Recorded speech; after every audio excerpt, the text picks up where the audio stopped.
50% share amag lakibo.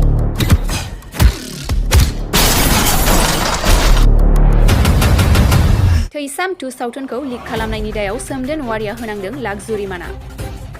बे बोसोरनि मुंदांखा जानो हानाय अदेबानि दासान्दै रायजो राजाफोरजों जोबोद अनसायजानो हानाय रबि नार्जारिनि आर्यन फिल्म प्रडाक्शनजों दिहुनजानाय थैसाम 2000 खौ सिनेमा हलनिफ्राय भिडिअ खेबनानै सोमदोन वारिया गावनि एसवारी ब्लग इउट्युब चेनेलाव हगारो। दिनै बेखौ मोनथिनानै आर्यन प्रडाक्शननि हानजाया सोमदोन वारिखौ नागिरनानै बिनि न'आव फैयो। लोगोसे मालायनि भिडिअखौ गनायथि गैयालासे इउट्युबाव हगारनायनि थाखाय आर्यन फिल्म प्रडाक्शननि सोद्रोमाफ्रा सोमदोन वारिनि सायाव माखासे जुरिमाना फोनाङो। मख'नो गोनांदि दायनिगिरि सोमदोन वारिया गावनि दायखौ गनायना लानायजों लोगोसे आर्यन फिल्म प्रडाक्शननि बिगोमानिसिम आरो रायजो राजाफोरनिसिम निमाहा बिहरो।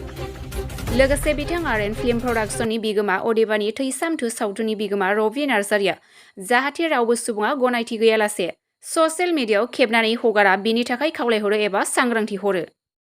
बे समावनो आं गिबि आंनि अननाय आरो सिबिनायखौ खुलुमहरबाय आरो लोगोसे बड'लेण्ड रादाब आरो जोंनिनो मिडिया पार्टनार बड'लेण्ड बुब्लि आरो टाइम्स नाव बड'लेण्ड बिथांमोननिसिम आंनि खुलुमनाय आरो अननायखौ जासिहरबाय आरो साफ्रोमबो जोंनि नायगिरि बिथांमोनखौ आं गिबियावनो आं खुलुमहरनाय थाबाय। दिनै आंनि सिनेमा थैसाम 2आ दानिसो बुंलांनाय फंबाय सोमदोन वारिया बङाइगाव इउनिभार्सेल हलावहाय सिनेमाखौ नायनानै भिडिअ खालायनानै गावनियाव रि-आपल'ड खालायदोंमोन एस औवारि ब्लग चेनेलावहाय। दा बिनि थाखायनो बिथांखौ आङो बहुद गोबां मानसियानो आंखौ कमेन्ट हरबाय आरो भिडिअखौ आपल'ड खालायदों होननानै। दा बिथांमोननि अनसायनाय जायफोर आंखौ मदद होदों बेखौ नागिरनायाव आं बिथांमोननो बुंखादोंमोन जे आङो जाय बिथांखौ नागिरनो हायो आङो 15,000 आं अफार होदोंमोन। दा बे हिसाबैनो आंखौ हेफाजाबगिरि बिथांमोना हेफाजाब होबाय। दिनै आं मोनबाय बिथाङा चिरां थाइखाजरानि। दा जों फैनानै बिथांनि न'आवहाय फैबाय आरो बिदिनो मानगोनां जोंनि बिथांनिनो गामिनि रायजो राजा मानगोनां आफादगिरि नेहाथारि बिथांमोनाबो जोंखौ हेफाजाब होबाय। जों सानदोंमोन आयेननि थ्रुयै थांनो होननानै। बिनि गेजेराव जों रायलायलायनानै जोंनिनो जेनेबा गामिनिनो थाइखाजरानि गामिनिनो मानगोनां आफादगिरि नेहाथारिफोरा रायलायनायनि गेजेरजों समाधान जाबाय। बिनिफ्राय जोङो एसे बिथांखौ आयेन बायदि जों फाइन फोनांबाय। दा बे हिसाबै बिथाङा फाइनखौबो होनो राजि जाबाय। आं बेखौनो गुरैयै खावलायनाय जायोदि जाहाथे नेक्स्टआवबो जोंनि बे थैसाम मुभि बा आंनिल' सिनेमा नङा गुबुन प्रडाक्शननि गुबुन प्रडिउसारफोर दिहुननाय मुभिफोरखौ बेबायदि मबाइलाव खेबनानै जाहाथे इउटुब आरो गावनि फेसबुक पेजाव हगारा, गावखौनो दायनिगिरि खालायनानै लानाङा, आं बेखौ नुबोदों आरो। मानो होनब्ला दानि जुगाव ससियेल मिडिया जुग, जेरावबो खारखोमानो हाया।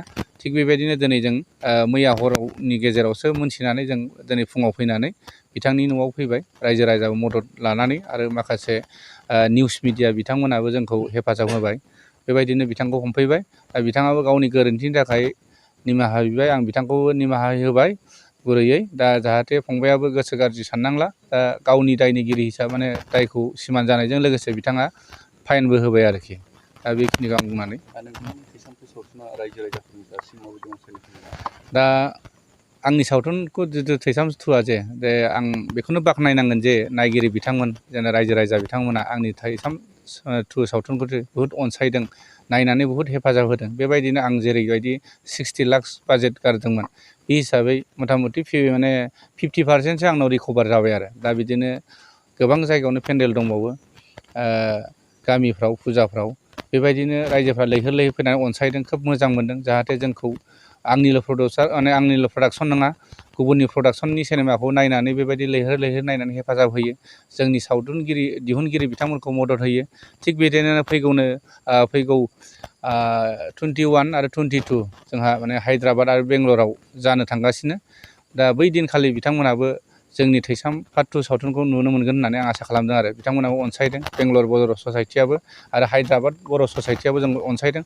आरो थिग बिदिनो फैगौ 22 थारिखआवबो ओइदिनखालिनो 22 सेप्तेम्बराव डिमापुराव दिन्थिनो थाखाय आखायाव लादों आरो। बेयावबो डिमापुर बर' ससाइटिया आखायाव लादों। बिथांमोना बहुद हेफाजाब होदों। बिथांमोननिफ्रायबो आं आंनि गोसो गोरबोनि साबायखर बावनाय थादों आरोखि। गामि गामि दिन्थिनो थाखाय रायजो राजाफोर दासिम माबायदि कल खालामदों? गामि गामि दिन्थिनो थाखायथ' रायजोफ्रा बहुद बुकिं फैदों, सानसेयावनो 10टा 15टा फैयो। दासिम आंनियाव बुकिंआ माने 110नि प्लास माने बारबाय आरोखि। दा आं खोब मोजां मोनदों, रायजो राजाफ्रा अनसायदों। बेबायदिनो जोंबो जेसे हायो रायजो राजाफोरनि गोसोखौ गोजोन होनो, मेसेज होनो थाखाय जों नाजागोन। बेबायदिनो रायजो राजाफ्रा अनसायोब्लासो जोंबो फिल्मखौ दिरुनबाय थानो हागोन आरोखि। खुलुमबाय, आंनि मुङा सोमदोन औवारि। आङो दिनै बे मिडियानि गेजेरजों नोंथांमोननि सिगाङाव आं बेखौनो बुंनो सानदों। दाख्लै बावैसो आं माने मोनसे खामानि बा मोनसे भुल खामानि मावदों आरोखि ना।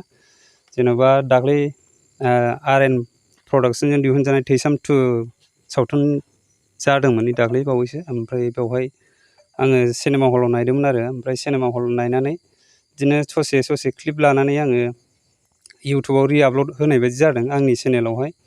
नोंथांमोना एसवारि चेनेलखौ मिथियो जानांगौ, जाय मिथियो बिसोरो मिथिगोन। आं बेवहाय आपल'ड होदोंमोन। ओमफ्राय बेवहाय आपल'ड होनायाव माने आंना एसे जाय माने RN प्रडाक्सननि मालिक, बेयो आंखौ माने बुंफैदों आरोखि, जेनेबा बिदि हगार नामा होननानै आंखौ दा हमफैदों। बेखायनो आं बुंनो साननाया बेनो, जेनेबा इयुनाव नोंथांमोनाबो सोरबाफोर बिदि हगारनो गोसो जायोब्ला हगारनाङा। आं दिनैहाय आंनि गोरोन्थिखौ आं मानिना लानानै आं RN प्रडाक्सननि बिथां रबि नार्जारि सार, आदा बा सारखौ आंखौ निमाहा होगोन होननानै आङो मिजिंथिबाय आरो आसाबो खालामबाय। बेखिनि आरोखि।